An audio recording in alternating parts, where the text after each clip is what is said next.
Saturn, the great disciplinarian, the great authoritarian, Kronos, Father Time, arbiter of karma, has entered Pisces March 7th, where he will be until 2026.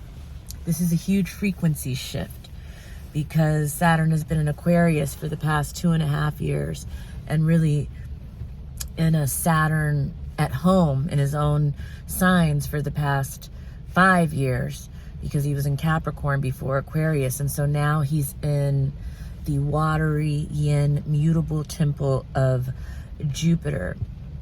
Saturn in Pisces will bring protections and boundaries around water, as evidenced by the first day, the Global Ocean Treaty that was passed, that they've been working on for 10 years.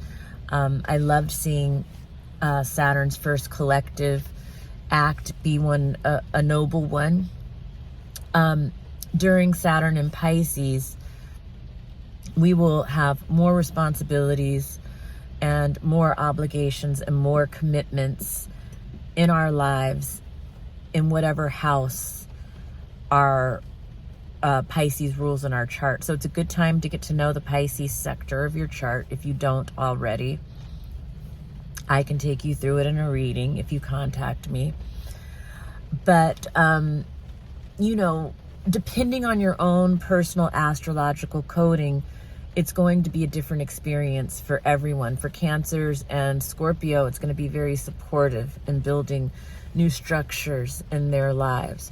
Whereas for Gemini and Sagittarius and Virgo, it's going to probably be more like tough love, or, you know, the stern professor.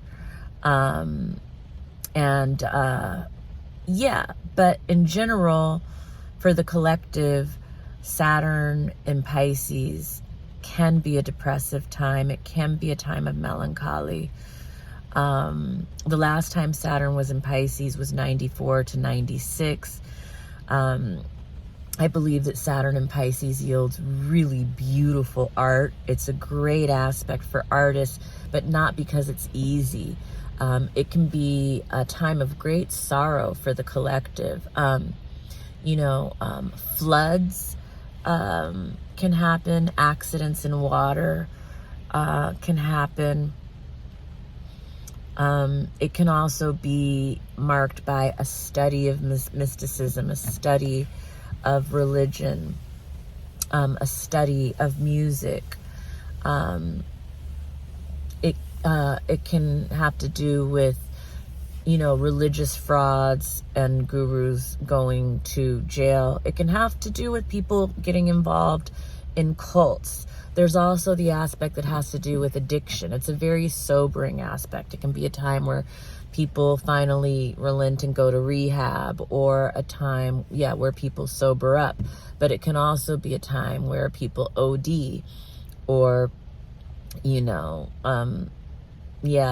it can be a time where people commit suicide, unfortunately, which has really been in the astrology for a while now, and it's been showing up on planet Earth. So it's obviously, you know, something that we will need to address. And I think that's the other thing about Saturn and Pisces. It looks like we will be, you know, although it's a time of great sorrow, it's also a time of great compassion and empathy, where you will see people really giving and showing compassion towards those suffering with addiction or things like homelessness, and building new structures and new systems to protect and create containers for people that are dealing with issues like this.